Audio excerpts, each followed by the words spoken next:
사무엘상 2장 26절 같이 읽겠습니다. 아이 사무엘이 점점 자라매 여호와와 사람들에게 은총을 더욱 받더라. 아멘. 오늘 본문 말씀은 사무엘상 2장 12절에 기록된 엘리의 아들들의 행실과 정확히 반대로 살았던 사무엘의 모습, 사무엘의 삶을 한 구절로 설명을 하고 있습니다. 엘리의 아들들은 여호와를 알지 못하여 행실이 나빴다라고 한다면 사무엘은 여호와를 알아 여호와의 음성을 듣고 순종하여 사람들에게는 물론이고 여호와께 은총을 입었습니다. 사무엘의 모습은 예수님과 같습니다. 누가복음 2장 52절에 이와 같이 말씀해요. 예수는 지혜와 키가 자라가며 하나님과 사람에게 더욱 사랑스러워 가시더라. 엘리의 아들들은 하나님의 말씀을 무시하고 자기 욕심을 채우면서 살았다고 한다면 사무엘은 예수님과 같이 하나님 말씀에 귀를 기울이며 그 말씀에 따라 살았던 겁니다. 그래서 사무엘은 사람들에게 은혜를 입었을 뿐만 아니라 하나님 앞에서도 은혜를 입을 수가 있었다는 거죠. 예전에도 소개한 바 있는 어느 한 목사님은 동료 목회자들에게 이런 이야기를 종종 듣고는 하신다고 합니다. 목사님에게는 제가 보기에는 어떤 뛰어난 은사나 뛰어난 능력이나 어떤 뛰어난 리더십을 가지고 있는 것처럼 보이지는 않습니다. 그런 것은 잘 느껴지진 않는데 하지만 목사님에게는 하나님의 은혜가 임하고 있다는 사실이 느껴집니다. 라는 그런 말이었다고 합니다. 그래서 그 이야기를 들은 목사님은 너무 기뻐하시면서 그렇게 대답을 하신다는 거예요. 맞습니다. 맞아요. 제게는 어떤 큰 능력이나 은사는 없지만 하나님의 은혜가 저에게 임하고 있습니다. 이렇게 고백을 한다는 겁니다. 너무 귀하고 복된 목사님이 아닌가라는 생각을 해봤어요. 바로 사무엘과 같은 목사님이 아닌가라는 생각을 해봅니다. 이것이 모든 목회자와 성도가 갖추어야 할 훌륭한 자질이며 삶의 어떤 소망이 아닌가라는 생각도 해봐요. 성도는 사람이 아니라 하나님께 어떤 평가를 받느냐 하는 게 중요하다고 생각이 듭니다. 그래서 하나님께 행실이 나쁜 불량자로 평가를 받을 것인지 아니면 하나님 앞에서 경건하여서 하나님의 은총을 입을 만한 사람으로 하나님께 평가를 받을 것인지 이것이 바로 중요하다는 거죠. 그렇다면 하나님께 좋은 평가 받을 수 있는 사람이 되려면 어떻게 할까요? 내가 하나님께 좋은 평가를 하나님께 인정받는 사람이 되기 원한다면 또 되기 위한다면 어떻게 살아야 할까요? 그것은 들어야 할 소리를 들어야 하는 겁니다.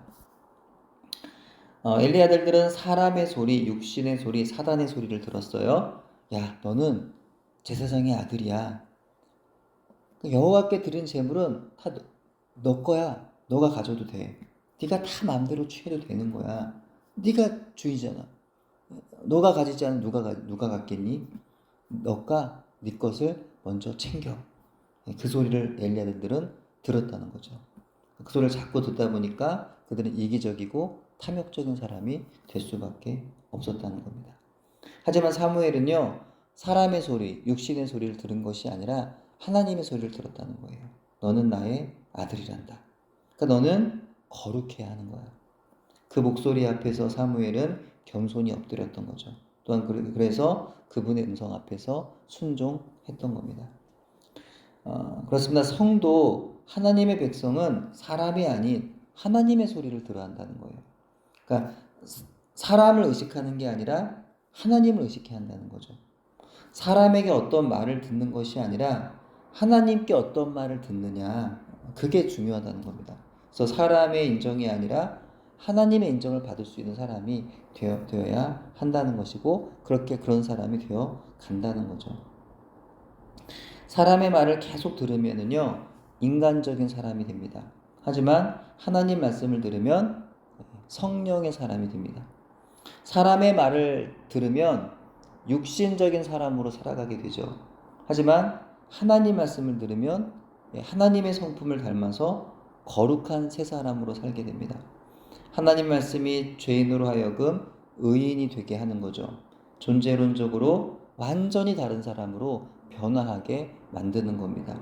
결국 그는 하나님께 좋은 평가를 받는 인생이 되어진다는 거죠. 성경에 보면 사람의 평가에 예민하여서 실패한 사람들이 얼마나 많이 소개되는지 모릅니다. 대표적인 인물이 바로 이스라엘의 초대 왕인 사울이죠.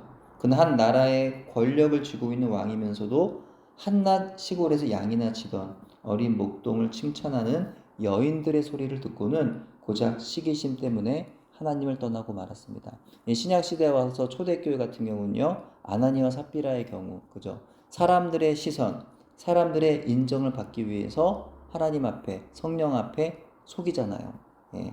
전부를 가져오지 않고 일부를 가져와 놓고 그것이 전 재산입니다. 그러면서 사람들에게 칭찬받기 위해서 그렇게 했다가 성령을 속임으로 인하여서 죽임을 당하는 그런 안타까운 사건도 우리는 성경을 통해서 보게 됩니다. 우리의 모습은 어떤가요? 사실 일상 가운데에서 우리를 자주 힘들게 하는 것들 중에 하나가 바로 나를 향한 사람들의 평판이 아니던가요? 우리도 사울처럼 사람들의 그런 소리에 예민할 때가 많이 있고, 또 우리도 그 아나니와 삽비라처럼 교회 안에서, 공동체 안에서 이런 함께 예배하고 섬기는 사람들의 어떤 그런 시선, 말들에 예민하지 않더냐라는 거죠. 예. 사람을 보지 말고 하나님을 바라봐야 한다라고 우리가 흔히 말하고 생각하지만 그게 말처럼 잘 되지를 않더라는 거예요. 하나님만 바라보려다가도 정말 믿음으로 살아가고 싶은 마음이 뭐 없는 건 아니고 분명히 그런 마음을 가지고 있지만 순간순간 사람들의 말들이 들려오고 사람들의 시선이 느껴지면 어때요? 마음이 흔들려요. 또 마음이 무너지는 겁니다. 그러므로 사단의 거짓에 속지 말아야 되겠다. 하나님의 말씀을 읽고 그 말씀을 나의 마음에 새기고 나의 생각에 새깁시다. 그래서 사람의 평가에 좌지우지하는 인간이 아니라 하나님 말씀 따라 순종하는 성도가 됩시다. 그래서 사무엘이 들었고 예수님이 들으셨던 하나님의 평가, 사람들과 여호와 앞에 은총을 입은 사람, 하나님과 사람에게 사랑을 받는 사람이라고 하는 평가를 무엇보다 하나님의 사랑받는 하나님의 은총을 입는 그런 사람이라고 하는 평가를 하나님께로부터 받을 수 있는 저와 여러분 되기를 바랍니다. 아멘. 기도합니다. 하나님 아버지, 사람의 말들과 사람의 평가에 우리의 믿음이 흔들리지 않게 해주옵소서. 사람이 아닌 하나님 말씀과 하나님의 평가에 예민하게 하옵소서. 하나님 말씀을 늘 들어서 마음과 생각에 새기게 해주시고 내 안에 있는 말씀이 나를 변화시켜 하나님께서 인정할 만한 하나님의 거룩한 사람으로 살아갈 수 있도록 저희를 인도해 주시옵소서. 예수님 이름으로 기도드립니다. 아멘.